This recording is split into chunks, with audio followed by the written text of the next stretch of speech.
Hello students, welcome to the channel WV Free Math Solution. My name is Snehagiri.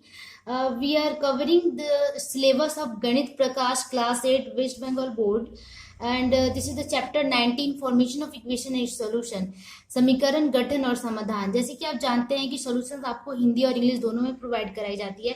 तो English में as usual English में question का solution होता है, but समझाने का तरीका प्योर हिंदी में होता है। तो हिंदी वाले बच्चे भी चैनल को सब्सक्राइब करें, क्योंकि this will be very helpful for all students from English medium as well as Hindi medium.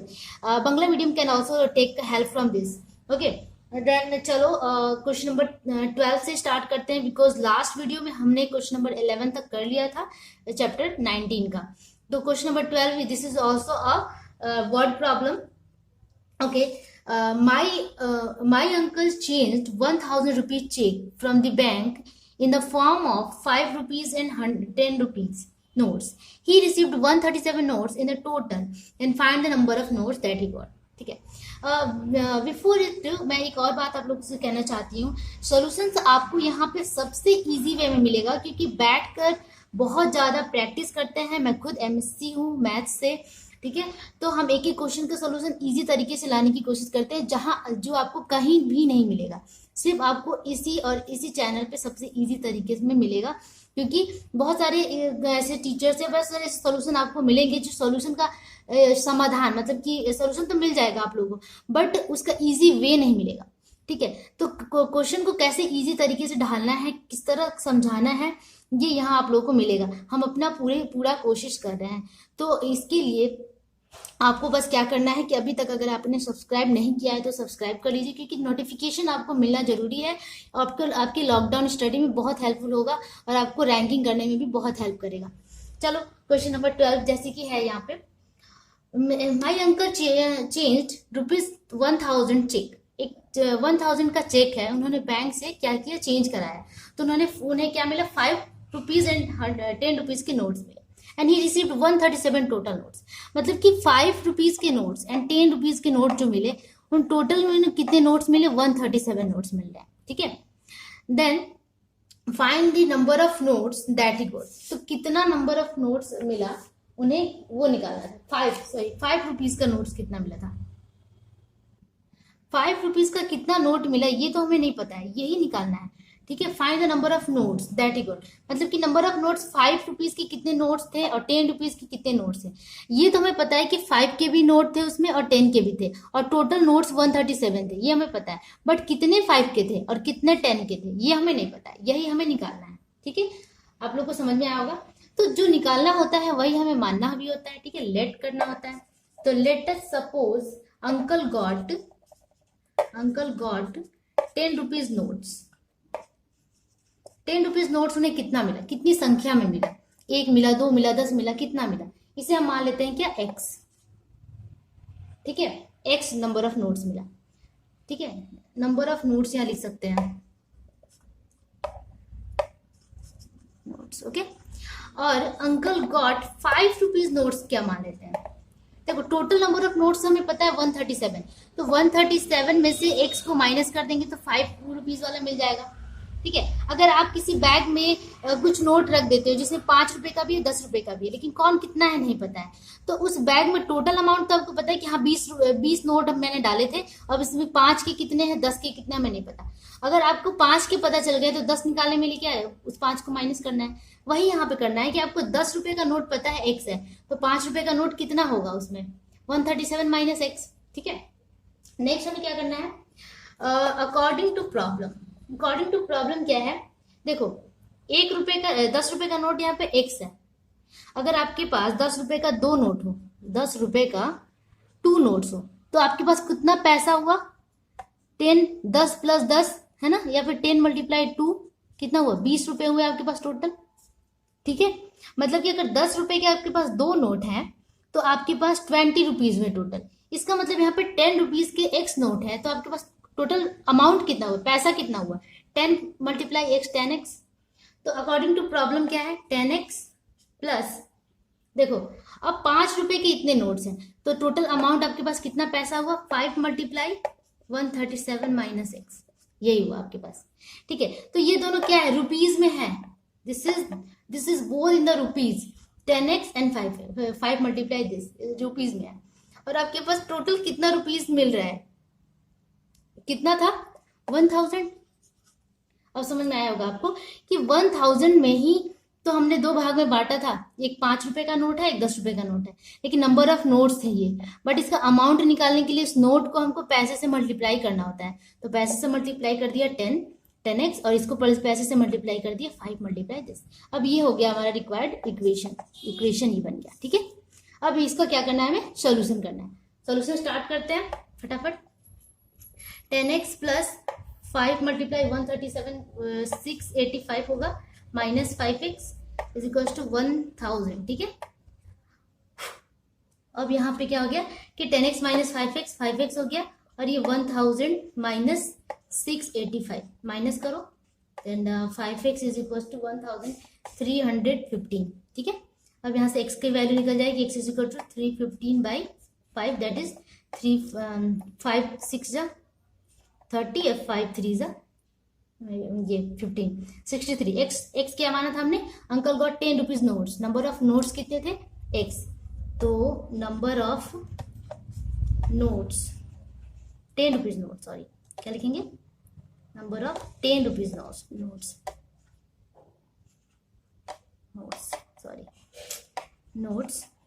Is equal to 63।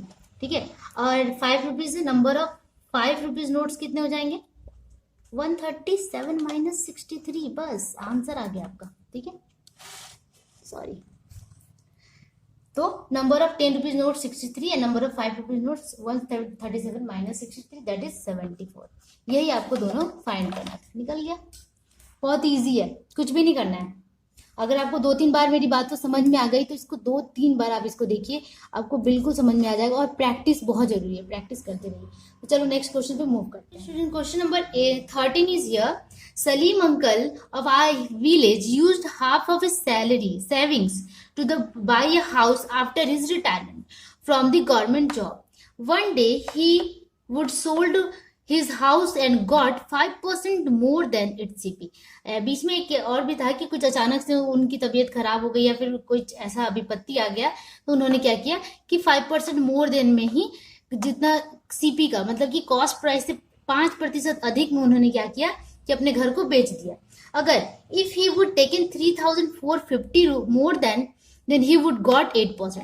अगर उन्होंने 3450 अधिक में बेचा होता, इतने अधिक रुपए में बेचा होता, तो उनको कितना मिलता 8% मिलता ज्यादा। ठीक है, more then his cost price जो हाउस का था उससे ज्यादा मिलता। Then find the Salim's used to buy house, कितने रुपए में खरीदा था और उसकी सेविंग्स क्या थी। मतलब कि सलीम ने पहले तो एक हाउस खरीदा, फिर किसी विपत्ति के कारण उनको हाउस को बेचना पड़ गया, तो उन्होंने क्या किया कि 5% अधिक मूल्य पर उसे बेच दिया। लेकिन अगर वो इतना रुपया ज्यादा में बेचे होते तो उन्हें 8% का लाभ हो जाता। तो पूछ रहा है कि सलीम ने उस हाउस को कितने में खरीदा था और उनकी टोटल सेविंग्स कितनी थी। ठीक है, होप कि आप लोग को क्वेश्चन समझ में आ गया होगा। अब चलो आंसर करते हैं। आंसर करते वक्त ये ध्यान रखना है कि हमें निकालना क्या है। Find the Salim's used to buy the house, Salim's and savings का ही तो आधा से वो अपना हाउस खरीद रहा है, तो सारा बात तो सेविंग्स पे ही डिपेंड है, तो हमें सेविंग्स को ही एक्स मानना होगा। ठीक है, तो क्या लिखेंगे, लेट, आंसर में लिखेंगे let total savings of Salim x मान लेते हैं, is equal to x rupees. Okay, इतना रुपया उनका टोटल सेविंग्स है। ठीक है, उन्होंने खर्चा कितना किया हाउस खरीदने में, एक्सपेंडिचर क्या हुआ,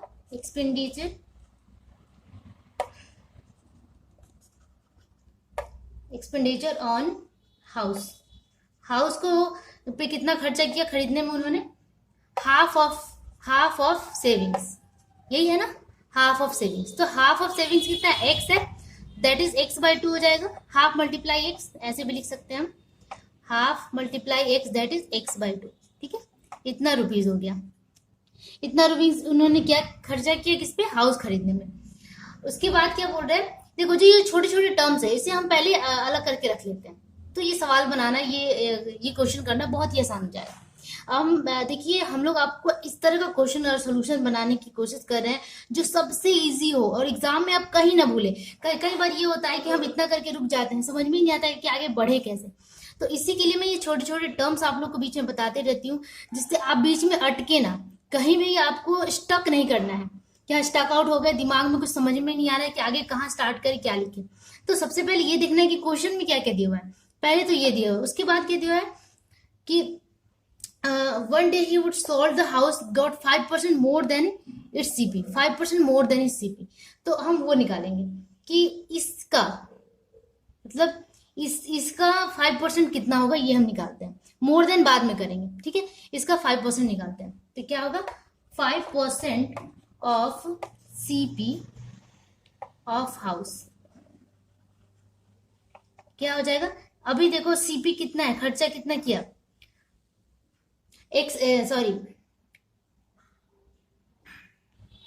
देखो सेविंग्स कितना था, x था, लेकिन खर्चा कितना आया, x/2। तो 5% ऑफ CP है ना खर्चे का, दैट इज कॉस्ट प्राइस का, ठीक है। तो 5% ऑफ इतना क्या लिखेंगे, x1/2 CP of house, CP of house, house का CP, ठीक है, कॉस्ट प्राइस ऑफ हाउस। तो क्या लिखेंगे, 5% ऑफ x/2 ऑफ, ठीक है, दैट इज 5/100 मल्टीप्लाई x/2, ठीक है। इसे लिख सकते हैं 5x/200, ठीक है। 5% of CP of house, house का था, हाउस का x/2 था, इसलिए हमें 5% ऑफ x/2 किया, ठीक है। उसके बाद का टर्म क्या दिया हुआ, 8% of more than of CP। 8% of CP निकालेंगे। अब हम क्या करेंगे, 8% ऑफ CP ऑफ हाउस, ये कितना हो जाएगा, ये भी निकाल कर देख लेते हैं। 8% ऑफ x/2, ठीक है, CP ऑफ हाउस x/2 था, that is 8/100 multiply x/2, that is 8x/200, ठीक है, ये आ गया। ओके, अब ये हमें मिल गया। अब हमें क्या करना है, समीकरण, दैट इज इक्वेशन का गठन करना है, ठीक है, फॉर्मेशन करना है। वो गठन कैसे होगा, अकॉर्डिंग टू क्वेश्चन होगा, ठीक है। अकॉर्डिंग टू क्वेश्चन देखो 5x + 200 आया, 5% ऑफ CP, ये पहले होता अगर इतने में बेचा है, सॉरी इतने में वो बेचा है, कितने में, अकॉर्डिंग टू प्रॉब्लम लिखेंगे 5x/200 पे बेचा है, बट वो मोर देन अगर इतने में बेचा होता +3450, इतने में बेचा होता तो उसे कितना लाभ होता, 8% अधिक का लाभ होता, ठीक है। तो 8% लाभ क्या है, 8x/200, ठीक है। यही आपका रिक्वायर्ड क्या हो गया, इक्वेशन हो गया। अब इस इक्वेशन को हम सॉल्व करते हैं, ठीक है। बस इसको सॉल्व करो और आंसर मिल जाएगा। क्वेश्चन जितना जटिल आप लोग समझते हो कॉम्प्लेक्स, उतना कॉम्प्लेक्स है नहीं, बहुत ही इजी है, ठीक है। सिंपली इसको करना है क्या, सॉल्व। तो 5x/200 है माइनस 8x/100 कर देते हैं, इज इक्वल टू -3450, जो भी है। अब नीचे 200 एक जैसा है, ठीक है। 8x - 5x -3x/200, ठीक है, ओके, इज इक्वल टू क्या हो जाएगा, -3450। ये माइनस माइनस कैंसिल हो गया, 3 से ये भी कटेगा शायद, 3 1 जा 3, हाँ 3 से कटेगा, 3 1 जा 3, 3 1 जा 3, 3 5 जा 15, 0, ठीक है। अब इससे इसको क्या करेंगे, मल्टीप्लाई कर देंगे। मल्टीप्लाई करेंगे तो x का वैल्यू आ जाएगा, क्या होगा, x इज इक्वल टू क्या हो जाएगा, 2 × 5 कितना हो जाता है, 5 2 जा 10 एंड 2 1 जा 2, 2 1 3 एंड 2 1 जा 2, ठीक है। 2 3 0 आया, बट यहाँ पे 1 0 था, यहाँ 2 0 था, 1 0 2 0, बहुत इजी तरीके से मल्टीप्लाई होगी। इस 2 से इन तीनों को मल्टीप्लाई कर दिया, फिर 0 को एक्स्ट्रा डाल दिया, तो x की वैल्यू कितना आ गया, 2,30,000 आ गया। 2,30,000 में उसने क्या, उसकी क्या थी, सेविंग्स थी, तो हमें सेविंग्स कितनी मिल गई, सेविंग्स ये पूछ रहा था ना, 23,000 रुपीज, इतना सेविंग्स है उसका, ठीक है। अब हमें क्या निकालना है, कॉस्ट प्राइस ऑफ हाउस, ठीक है, हाउस का कॉस्ट प्राइस कितना था, ठीक है। तो हाउस का कितना था, x/2 था, है ना, x/2, हाफ ऑफ सेविंग्स था, तो CP ऑफ हाउस क्या हो जाएगा, CP of house is equal to क्या होगा, 23,000/2, ठीक है। अब इसे क्या करेंगे, इसे काटेंगे और आंसर लाएंगे। काटने के बाद आएगा 115000। क्या आएगा?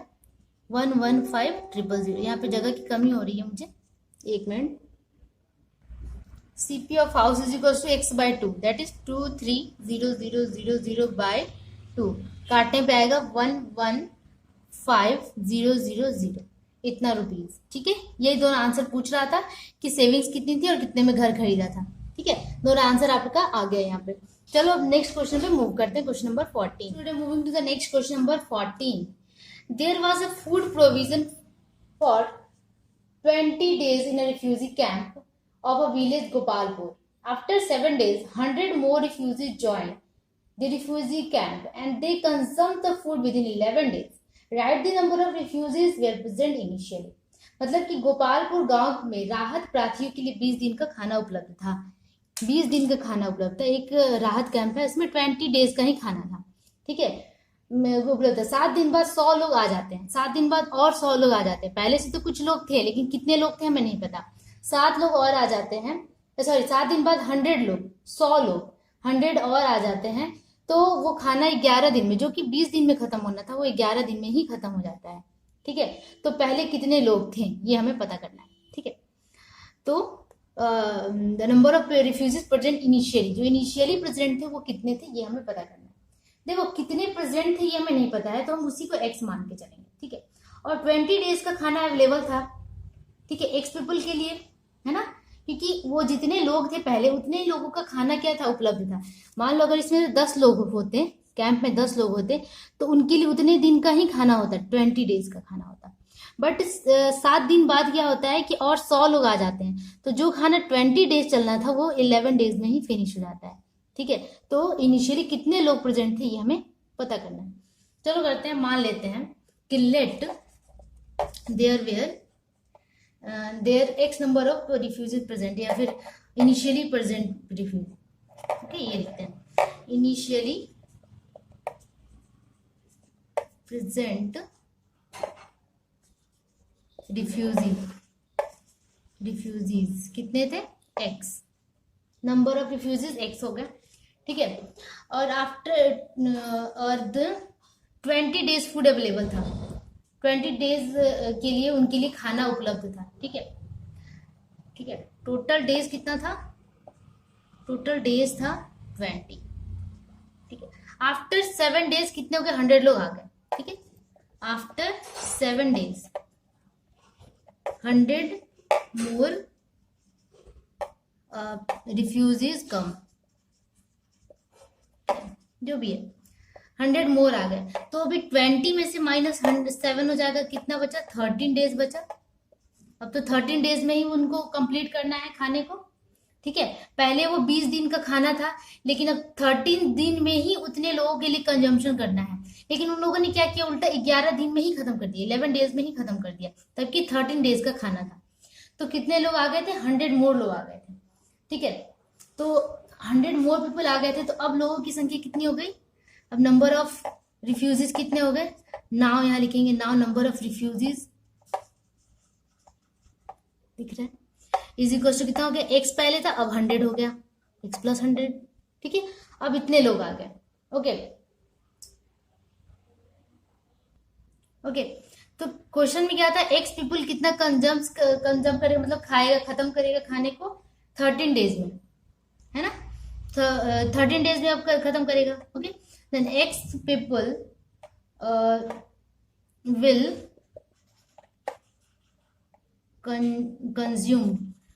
कंज्यूम द फूड, कितने दिन में खत्म करेगा वो, 13 डेज में। ठीक है, 13 डेज।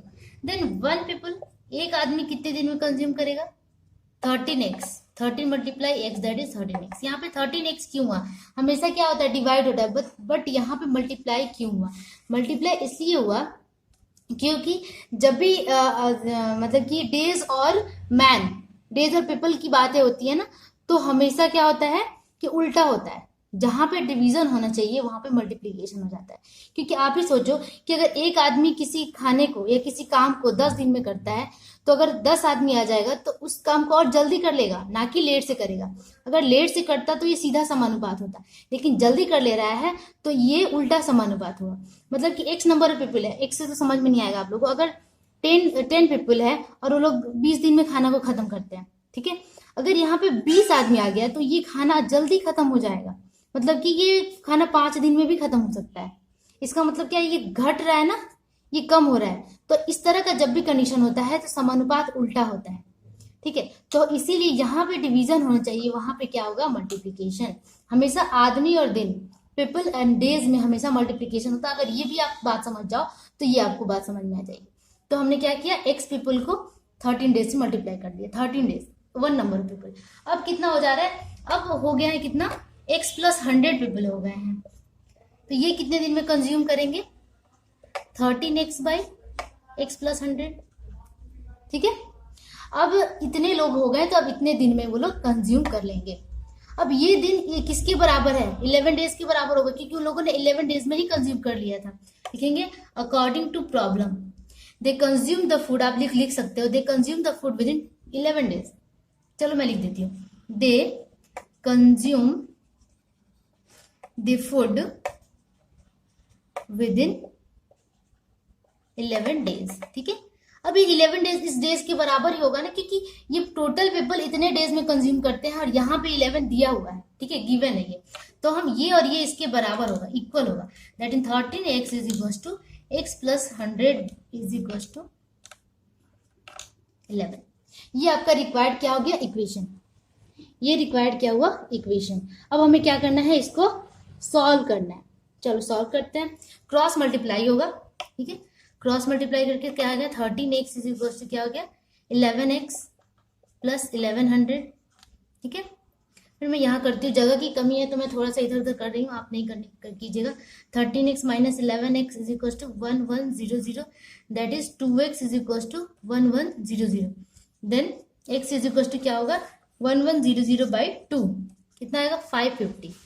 x आया 550, और 550 हमने क्या माना था, इनिशियली प्रेजेंट ऑफ रिफ्यूजीज, ठीक है। तो नंबर ऑफ क्या होगा, number of refugees present initially is equal to क्या होगा, 550। यही निकालना था, यही निकालना था, ठीक है।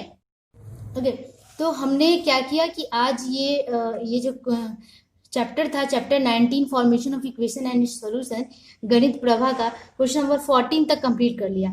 नेक्स्ट आपका जो है उसमें बस सॉल्यूशंस करना है, सॉल्व करना है, ठीक है। ये बाकी आपके जो वर्ड प्रॉब्लम्स है, वर्ड प्रॉब्लम आपका कंप्लीट हो जाता है इसी के साथ, 14 के साथ ही।